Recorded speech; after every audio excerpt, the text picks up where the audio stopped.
कई गुना बढ़ गई है। वो नए नए इनोवेशन कर रहा है। स्टार्टअप्स की दुनिया में अपना परचम लहरा रहा है।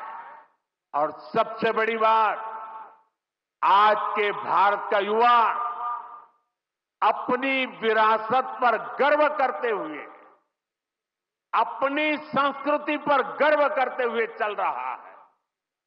अभी हमने प्रयागराज महाकुंभ में देखा, आज की युवा पीढ़ी लाखों करोड़ों की संख्या में महाकुंभ में पहुंची और इस सनातन परंपरा से जुड़कर गौरव से भर उठी। आज भारत का युवा देश की जरूरतों को ध्यान में रखते हुए काम कर रहा है। भारत के युवाओं ने मेक इन इंडिया को सफल बनाया है। भारत का युवा लोकल के लिए वोकल हुआ है। एक जज्बा बना है। हमें देश के लिए जीना है, देश के लिए कुछ करना है। खेल के मैदान से लेकर अंतरिक्ष की ऊंचाई तक राष्ट्र निर्माण की भावना से ओतप्रोत हमारे युवा आगे बढ़ रहे हैं, आगे चलते ही जा रहे हैं।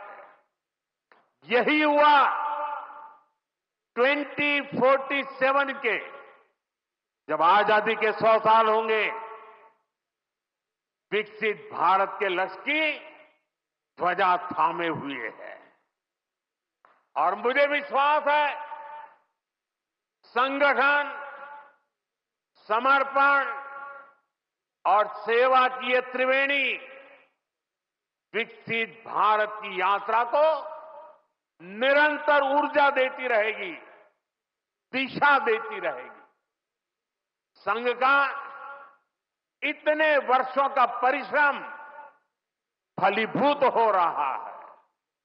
संघ की इतने वर्षों की तपस्या विकसित भारत का एक नया अध्याय लिख रही है। साथियों, जब संघ की स्थापना हुई तब भारत की हालत भी अलग थी और हालात भी अलग था। 1925 से लेकर 1947 तक वो समय संघर्ष का समय था।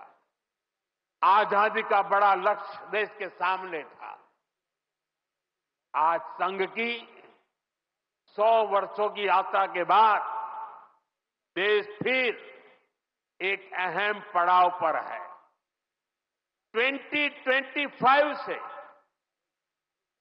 2047 तक ये महत्वपूर्ण कालखंड, इस कालखंड में एक बार फिर बड़े लक्ष्य हमारे सामने। कभी पूज्य गुरुजी ने एक पत्र में लिखा था, मैं अपने भव्य राष्ट्र प्रसाद की नींव में एक छोटा सा पत्थर बनकर रहना चाहता हूं। हमें सेवा के अपने संकल्प को हमेशा प्रज्वलित रखना है। हमें अपने परिश्रम को बनाए रखना है। हमें विकसित भारत के स्वप्न को साकार करना है। और जैसा मैंने अयोध्या में प्रभु श्री राम के मंदिर के नवनिर्माण पर कहा था, हमें अगले 1000 वर्षों के सशक्त भारत की नींव भी रखनी है।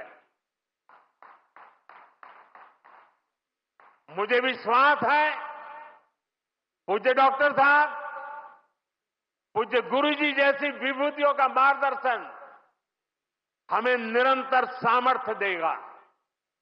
हम विकसित भारत के संकल्प को पूरा करेंगे।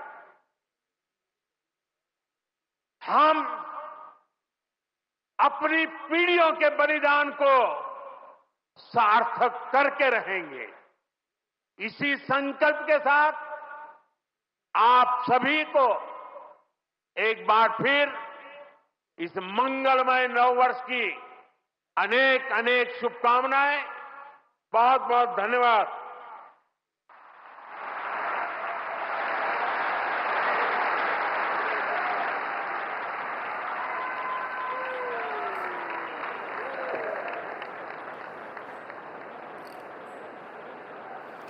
माधव नेत्रालयाच्या भूमिपूजन सोहळ्यात आताच भारताच्या पंतप्रधान नरेंद्र मोदींनी भाषण केलं, संपूर्ण उपस्थितांना संबोधित केलंय आणि यावेळी त्यांनी संघाचं बरंच कौतुक केलंय, त्याची कुठली नेमकं शक्ती आहे त्या संदर्भात सांगितलं। शिवाय भारत कसा विकासात्मक देश असल्याचंही त्यांनी सांगितलंय। भारत गुलामगिरीच्या मानसिकतेतून बाहेर आलाय आणि भारताची सर्वात मोठी संपत्ती तरुण असल्याचं मोठं विधान पंतप्रधान नरेंद्र मोदींनी केलेलं आहे। जगात कुठेही संकट आलं तरी भारत मदतीसाठी जातो हे त्यांनी सांगितलंय। शिवाय आताच म्यानमारला जे मदत कार्य भारतानं केलं त्या संदर्भातही त्यांनी पुनरुच्चार केलेला आहे।